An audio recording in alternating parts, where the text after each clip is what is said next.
As I eagerly await the arrival of the March 2024 HorrorPack, which should be here any day now, let's look back with a formal review of last month's offerings.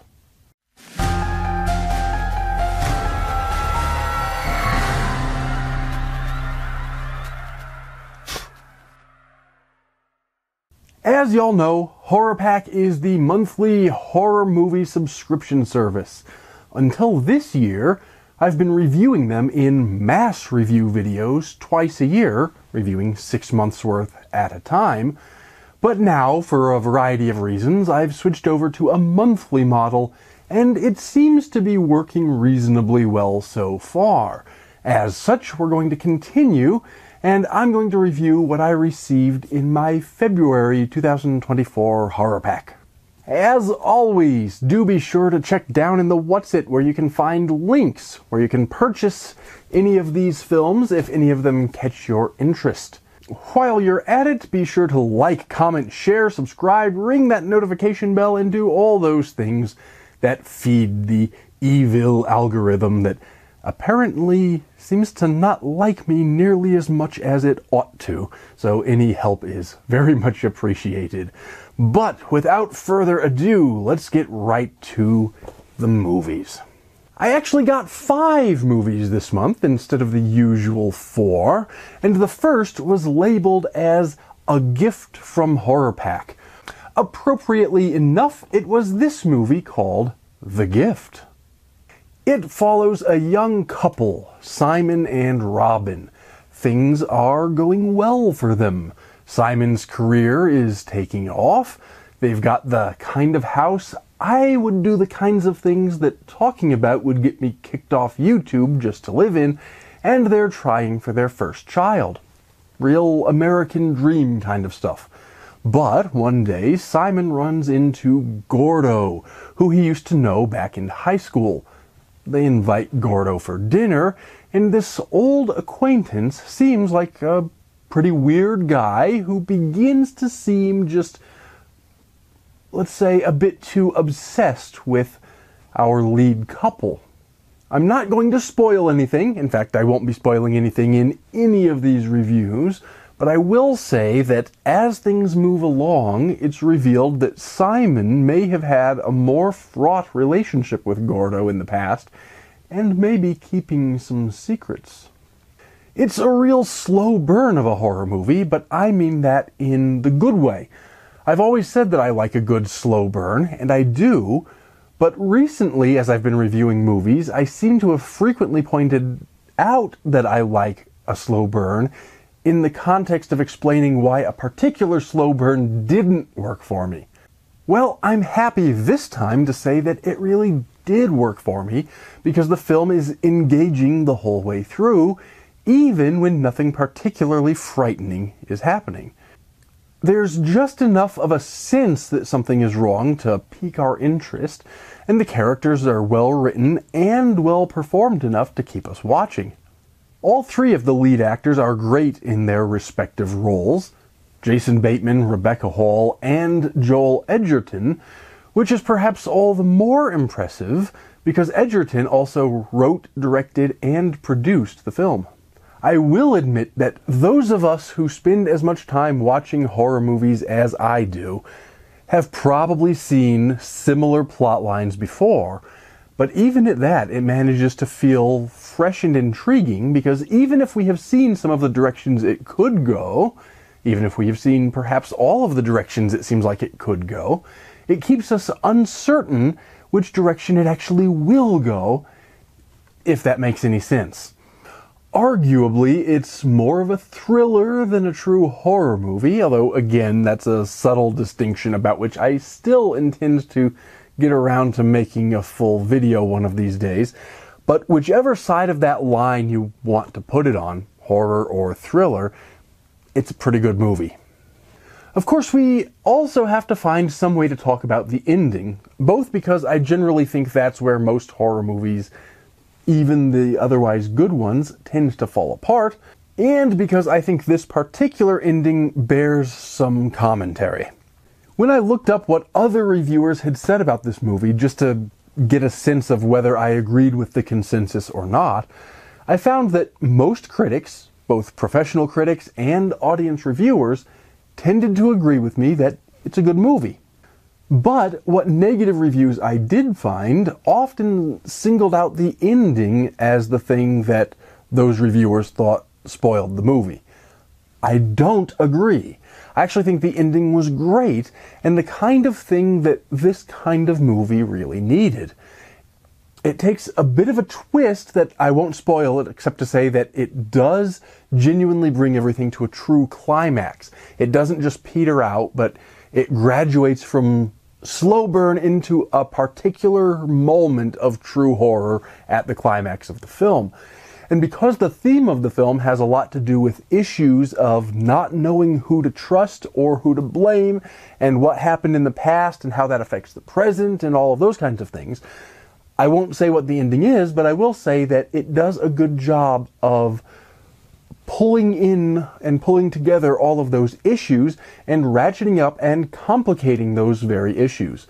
But it also maintains just enough ambiguity in the ending in a way that's arguably even more frightening than if it really beat you over the head with whatever it wanted the ending to be.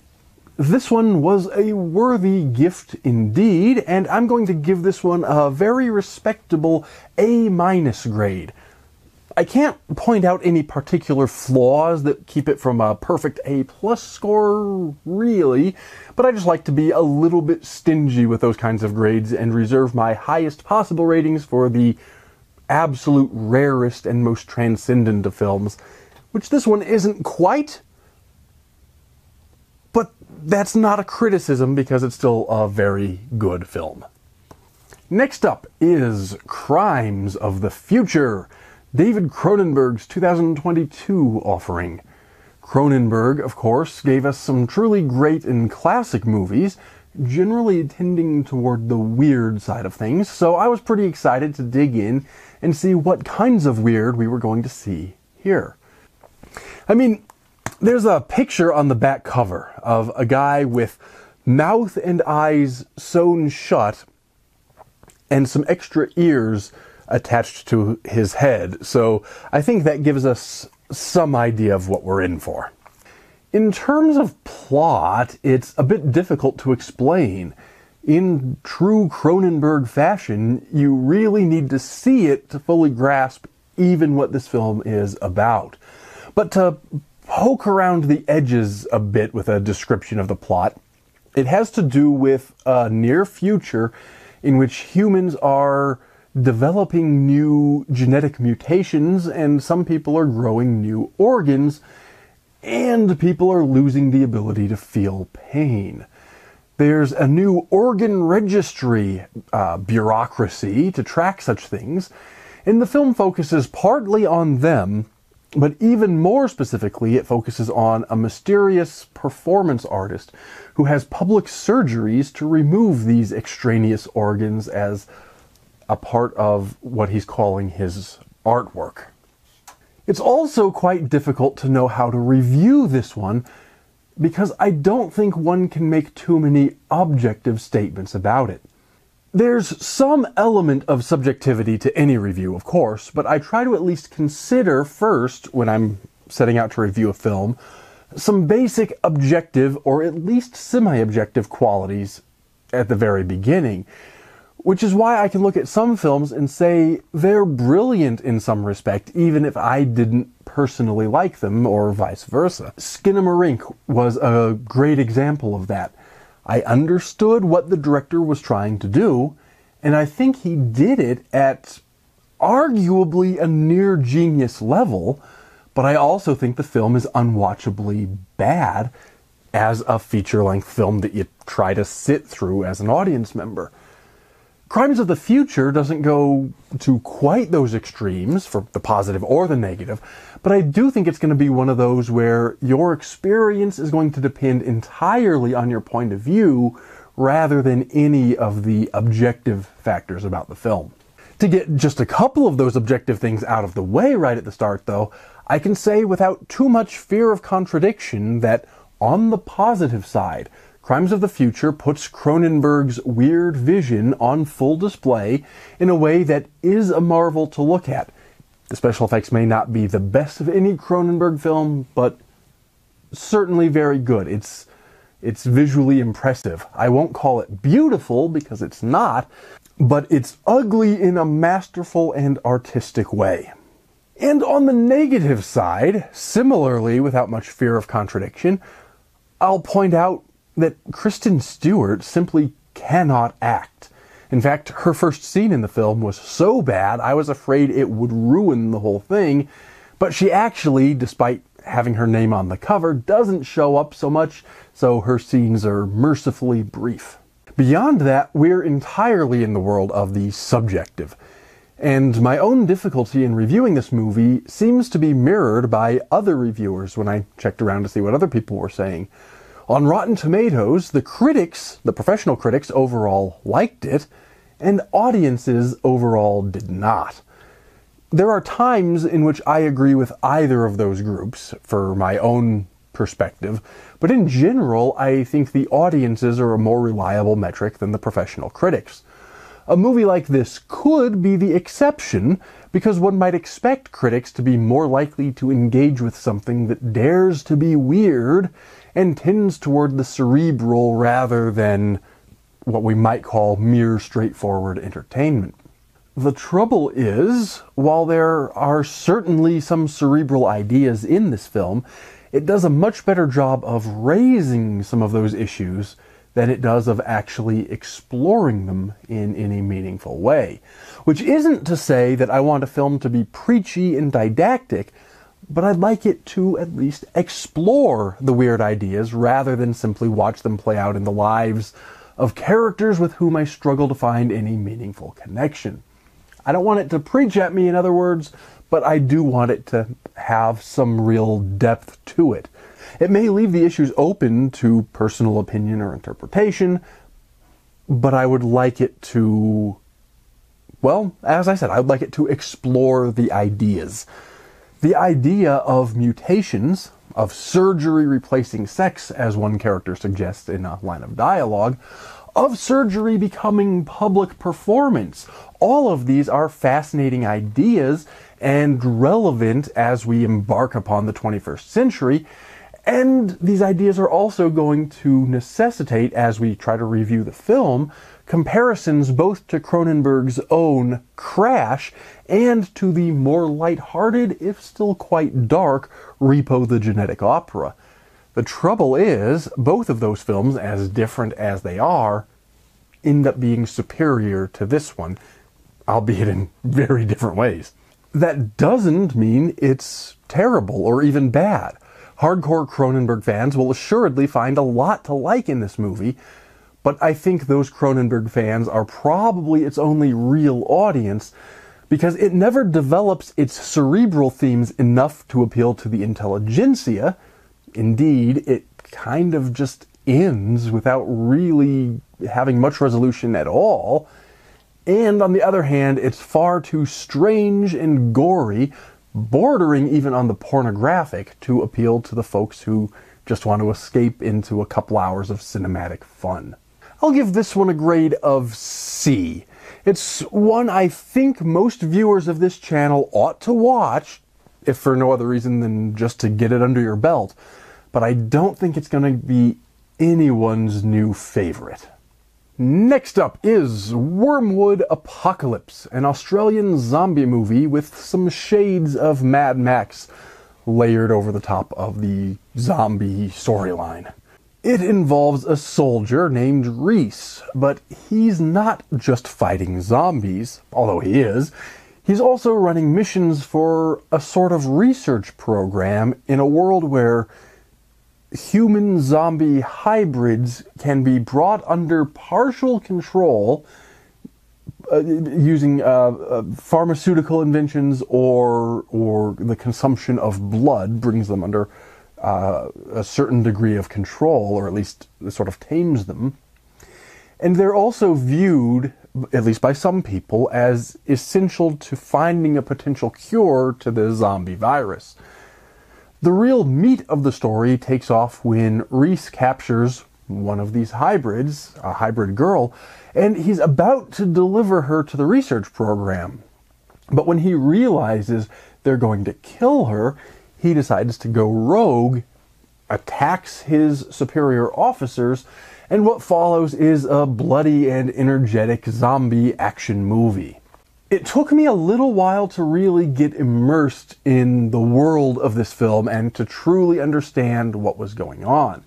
It turns out this is actually a sequel to a prior film called Wyrmwood, which I haven't seen, although after seeing this one I think I'll probably go back and watch it. My understanding is that its predecessor follows different characters and a different plot line, so it is entirely possible to just jump in here, as I did, but I suspect the first 20 minutes or so would have been a lot easier on me if I went in knowing not more about the characters, because these are, I understand, new characters, but understanding more about this particular world, this particular zombie virus, the different factions involved, and just sort of how everything works, because this is not, I mean, it is zombies, but it's not straight Romero zombies, so it took me a minute to get up to speed and figure out what was going on. But never mind that, because once things actually do get going, it's a wild ride and full of the kinds of visuals we want from a zombie movie. Particularly if we're talking about a zombie action movie, because that's what this really is. Yes, there are horror elements. Of course, there are zombies, for one thing. But this one isn't really meant to be scary. It's meant to be exciting. And it is that. Surprisingly, when I glanced at other reviews for this one, I found that Rotten Tomatoes has critics giving it 80%, which is a pretty good score, and audiences only 51%, which is an exact inversion of what I'd expect from this kind of a movie. I suspect it has something to do with there being relatively few reviewers, but in this case, I'm in the camp with the 80%. It's far from a new favorite or anything like that, but if you're looking for a couple hours of high-quality zombie action with characters you can root for even if we never get to know them too deeply, it's going to be the kind of film for you. This one I'm giving a B- grade, and just as a quick side note, I didn't realize it at the time, but I have now learned that the people behind this film, at least some of them, are the same people behind the new film coming to theaters shortly, which I got a preview screening of, called Sting, the giant spider movie, of which see my 1-minute horror movie review on this channel, just as a side note. Next was Titane, and I was pretty excited to finally get around to watching this one because the internet was, of course, all a-Twitter about it when it was first released, but I never got around to watching it until now. It follows a woman named Alexia who has a titanium plate in her noggin following a car accident. At the beginning of the film, she goes on a murderous rampage, then disguises herself as a boy who's gone missing and inserts herself into that boy's family. For some reason, she's accepted as their missing son, and the film goes from there, coupled with some supernatural elements that I won't spoil except to say that they're clearly meant metaphorically. And here we need to start thinking about whether it's good or not. And honestly, it's appropriate that this one came in the same package as Crimes of the Future, because though the films are very different, they do explore some similar themes in their different ways. But even more importantly than a little bit of overlap in subject matter, my thoughts on the two films end up being fairly similar as well. Beginning with the objective, Titane is very well made.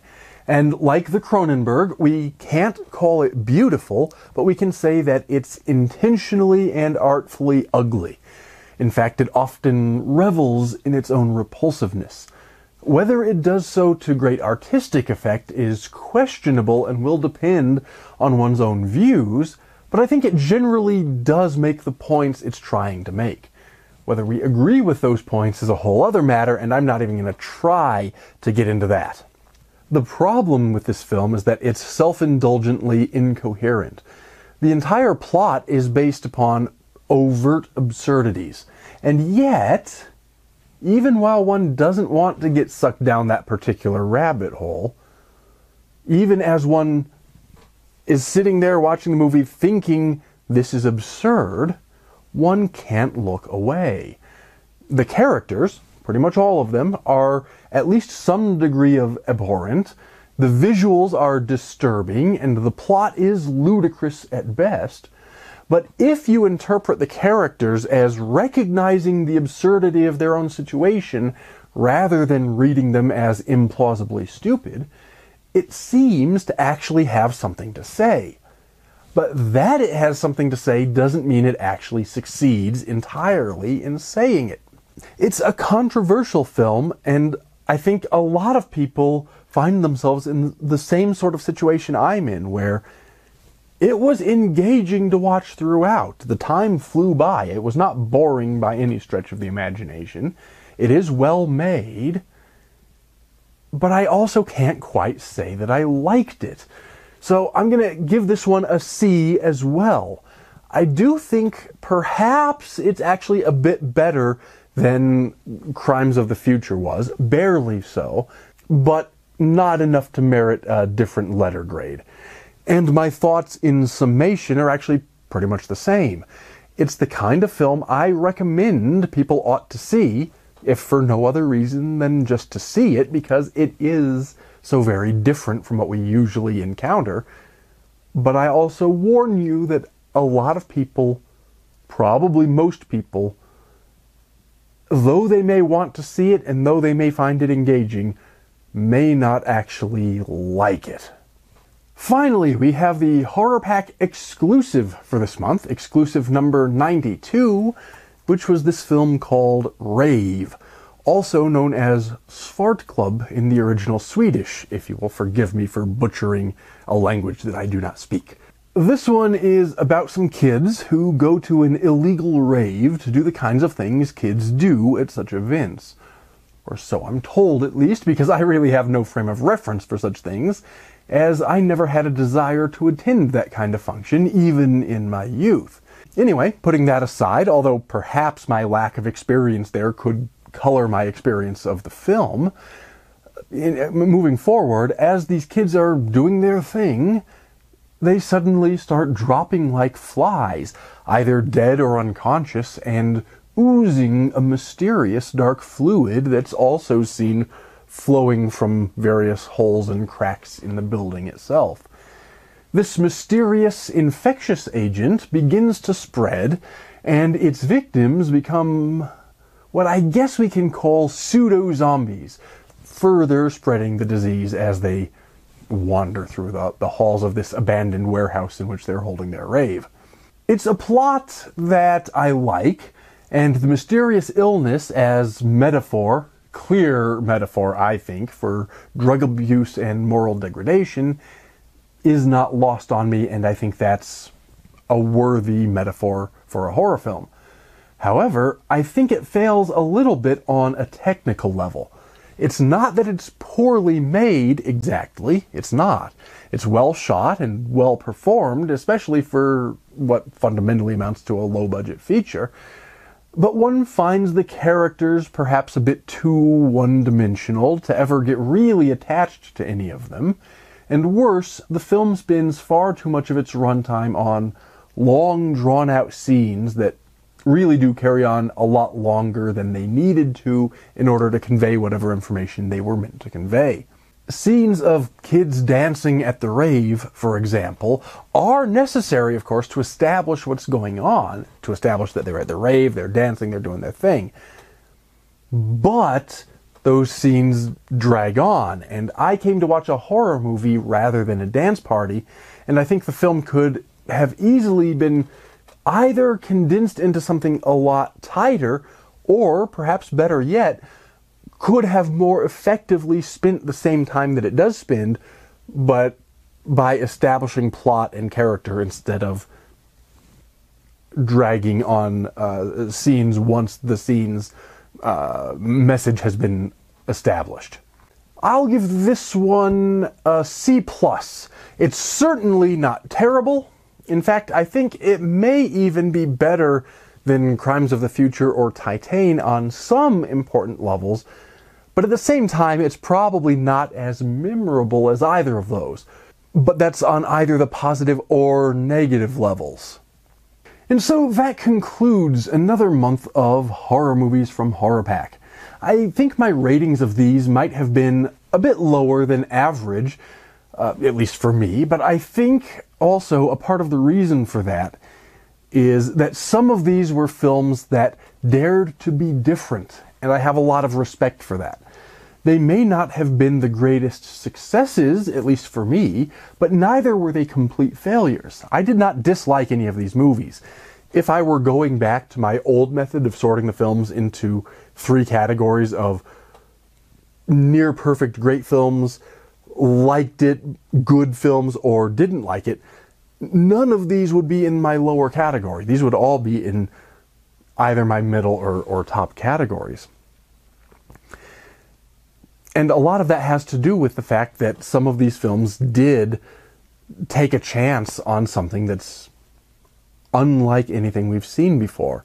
And it's only when films do dare to be different that we come across those rare masterpieces that really change everything.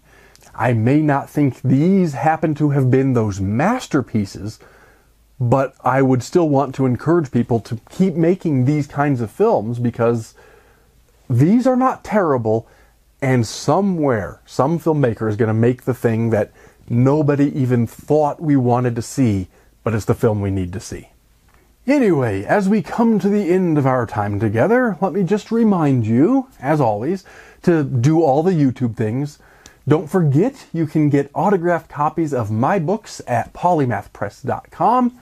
Of course, stay tuned for my next video coming soon, which will almost certainly be my unboxing of the next HorrorPack, sort of following up on this one, because that one actually just arrived in my mailbox just as I was setting up my stuff after I filmed the introduction to this video and was getting ready to go, so that's coming soon. But most importantly, as always, take care and stay scared.